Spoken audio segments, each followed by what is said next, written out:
Hello all, welcome to round 3 of the Washington class adult section.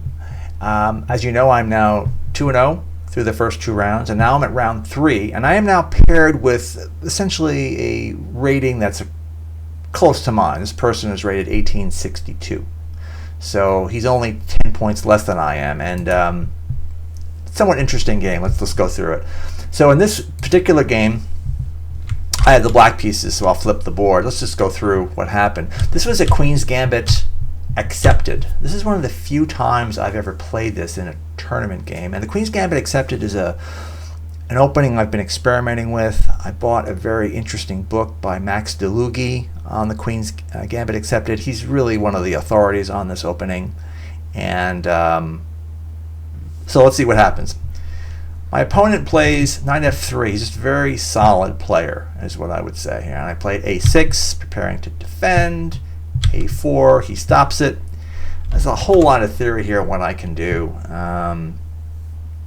The best move here is actually knight c6, right, which is the correct move. He could play e4 here, but he plays a very careful e3, which is also a very solid move, dead equal. And in keeping with the spirit of the position, okay, I should play the lesser known e5 move, which looks crazy. But it is the correct way to maintain an initiative. I'm not going to go through all the moves, but e5 is an acceptable move, right? And if, oh, by the way, so just real quickly, if he plays a move like, let's say, d5, now I can play knight a5, hanging on to the pawn. It's a really weird idea, and I'm also threatening this weird knight to b3 idea. So it's very interesting. So you got to be careful. Even though he may win a pawn here, it's not quite as simple as it sounds. Like knight e5, I play knight b3, rook a2. Look at all this initiative. I knight takes c1, queen takes, then I take on d5. It's just, I'm much better here. Okay, and it's kind of hard to see. E5 was the thematic idea.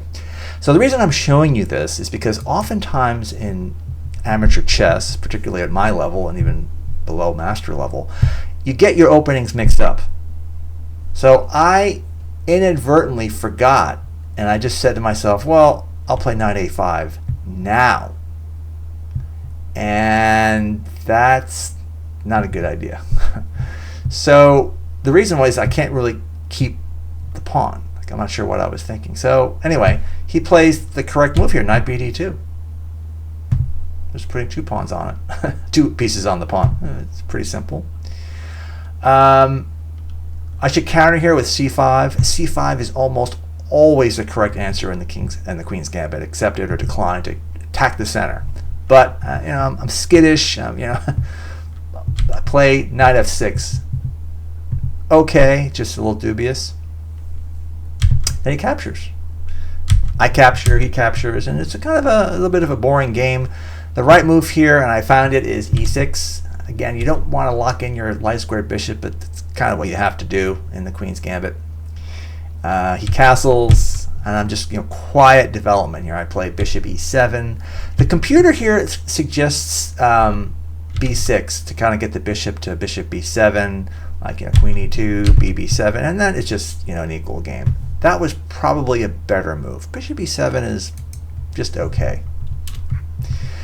So he plays queen c2. Again, I should play b6, b6, b6. Don't do that though. I play castle, and this is where he gets the initiative.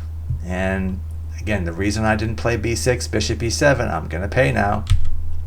e4. I would normally give it an exclam, but it's kind of obvious, right? This is a very good move. He has a nice center. My pieces are on the back rank, not really doing very much, and he has a lot of coordination here. His pieces are flowing very nicely. And I'm having a lot of trouble finding my rhythm here. So I'm thinking to myself, once again, the move is b6, right? Just calmly trying to get the bishop to the diagonal. But I kind of panic here, and I just feel like I have to force matters. So I play the aggressive c5, question mark, and now he's a lot better. right? And he plays correctly here. He takes it, and I take with the bishop.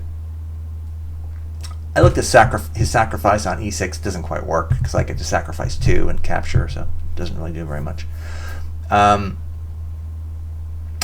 And here he has, this is essentially a winning position for him. I didn't believe it at the time. I knew I was worse, of course, but the move here to win is e5. It's just I have no more room on knight d7. He plays rook d1, bishop e7. Look at this. This is just an absolute mess. Bishop d3. He's on the h7 pawn. h6, queen e2. He's going to transition to the e4 square perhaps, and I'm just in a lot of trouble. A lot of trouble. He's positionally winning. And my pieces just never get any movement. There's just no way to do anything. And maybe I should say more accurately, he's a few moves away from winning after he develops his bishop to e3 or f4. His rooks are going to come to the 2 open files, and he's going to smother me. And there's not much I can do about it. So right here, white is winning. However, this is amateur chess. This is not the World Chess Championship. And he doesn't play that. He plays bishop g5, where he still has an advantage. But now I get to tuck the bishop back to e7 to protect. And yeah, he's still better. He plays rook fd1. And here I am again. I should just play a move like queen c7, but I'm just worried about that move. I just don't want to have it on an open file, and I was just afraid. Being honest here, just kind of deathbed confessions here on the chessboard. But so I play the very odd and poor queen e8. Putting myself in, look at this, just a terrible position here, locking behind the bishop. I'm almost encasing my queen on the back rank. My thinking here, though, was simply that, look, I'm worse. I have to admit that. I'm going to be defensive. So I have to welcome that. I can't be all upset. I just got to play queen e8 and deal. The point, though, is I should have played queen c7. I could still deal, but I'm not as bad. Okay, so now he should have played e5 again, the right move to kind of hamper my knight. He doesn't do it, though. He plays a quiet move here, which is b3. That's a question mark, and now the game is starting to get back into good hands. So I'm trying to develop here. So I go, all right, bd7. And again, a question mark. This is like a comedy of errors here. He should play e5, and my knight is in a bad way. I calculated I can play knight h5, but he just has such a space advantage. It's just terrible. So he plays the wrong move here. He plays knight e5, and now the game is just equal. And I find the right moves to keep the game equal. I play bishop c6. He takes. Take with the queen. Dead equal. He plays e5, and now it doesn't matter. Right? I have knight d5. Bishop takes. Knight takes. He plays rook ac1. I play rook f d8 to just trade pieces. That's the whole point here. He plays queen e2. I capture. And it's just dead equal, but let's just play a little more. I figured knight d5. I'll grab the center. He takes immediately. I recapture, and he offers me a draw. And I accept it. There's not much to really do here. I recognize that. I got a good scare and a reminder of the importance of development. That b6 move is, I tell you what, it haunted me for a long time after this game. I was thinking about it. And, sometimes you just have to play developing moves. And c5, I care. Just b6. Calmly play b6. He can develop. I just stop all craziness.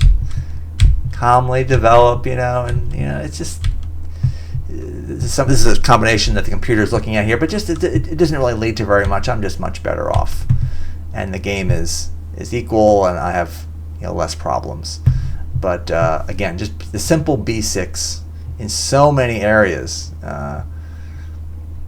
would have helped me. Even here again, just castles, e4. I don't know. I'm not going to go through it again, but the point is, these developing moves really can save your bacon. Right? That's the whole purpose of them, is to try and get the pieces, contest the file, contest the diagonal.